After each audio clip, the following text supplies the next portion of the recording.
Blizzard is back on their bullshit. After wrongfully suspending a pro Hearthstone player in the name of China, the community has completely turned on them. And with all this controversy happening a week before BlizzCon, I have a feeling that they knew that they were in for some shit. Usually at BlizzCon, the attendees could go up and ask the developers questions, which led to some gems like these. Hey, just was wondering, is this an out-of-season April Fool's joke?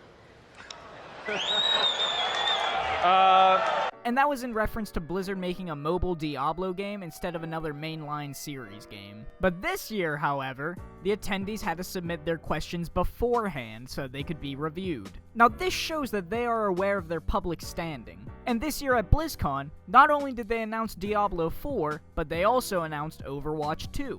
And when I saw these announcements, all I could think of was that these were just distraction tactics. Or in other words, a way to make the community forget about all the bullshit they have pulled in the last 2 weeks. The main reason I say this is because neither of the games have a definitive release period yet. Usually when a game's announced at one of these conventions, generally they'll give you some rough estimate of when that game should be available. But both of the game directors have come out and said that they have no idea when these games are coming out. This gives me the impression that Blizzard was like, okay, everyone is really pissed off at us right now. What are our two most popular IPs? Well, let's take those, let's say we're working on something new, and yeah, they'll forget about it. And the saddest part? It's fucking working! I was shocked to go onto Twitter and see how many people were raving over Overwatch 2. To me, it's just so obvious that these games are nothing more than hollow promises of, hey, we're still working on games you used to like. This is backed even further by the fact that Jeff Kaplan came out and said that the game could look completely different by the time it's out. Which in the case of Overwatch 2, Jesus Christ, would that be a good thing. Now that we've talked about all the shady shit that Blizzard's done behind the scenes, I think it's time we talk about the actual problems with Overwatch 2 itself. The big selling point of Overwatch 2 is that there's going to be PvE story missions, which on paper sounds great. Who wouldn't want an Overwatch campaign? But the way that they're packaging it is really fucking slimy. Now before we go any further, I do feel like I should mention, it's not confirmed that the game's gonna be $60, but since this is gonna be a AAA new release, it is safe to assume that they're going to try to charge you for this. Now the problem is, this is content that should just be added to Overwatch 1. They're using the same heroes, the same maps, and we've even had PvE missions in Overwatch 1 already. There is genuinely not anything new being brought to the table with Overwatch 2 being made. Besides the PvE missions, they're doing the exact same multiplayer. And I don't mean like Call of Duty where they take the same idea and just put it on a new engine. It is the exact same thing as Overwatch 1. Now I've seen some people try to justify this by saying that they have made a slight art style change, and while there definitely is one, it does not justify a whole new game being made for it. And personally, I'm not too keen on this new style. I preferred the more cartoony look of Overwatch 1. Essentially, they're doing what Fortnite just did. They're rebranding the game, changing the graphics very slightly, except now they're trying to charge you, whereas Fortnite was free. To make things even more confusing, apparently they're going to continue to add all the new heroes and maps to the original Overwatch. Which begs the question, what is even the purpose of Overwatch 2? Like, I get it's for just the story mode,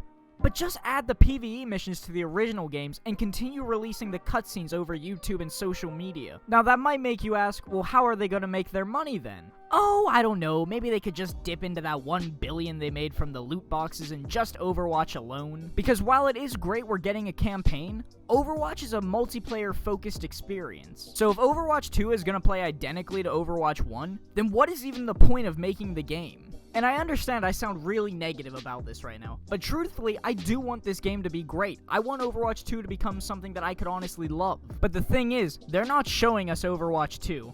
They're showing us a $60 update. And that is the problem with Overwatch 2. Now, I want you guys to leave in the comments down below your thoughts on Overwatch 2. Are you excited, or do you think Blizzard's just pulling out some horse shit? Because I think it's pretty clear it's all horse shit. But who knows, man. Honestly, I would love to be wrong. I would love for a year or two from now to come back and be like, hey guys, I made a dumb video. I love Overwatch 2. But where we're at right now, man, I just don't see it happening. But anyways, guys, I just wanted to say thank you so much for watching this video. If you made it this far, you know I love you. And with that, guys, I hope you have a great day.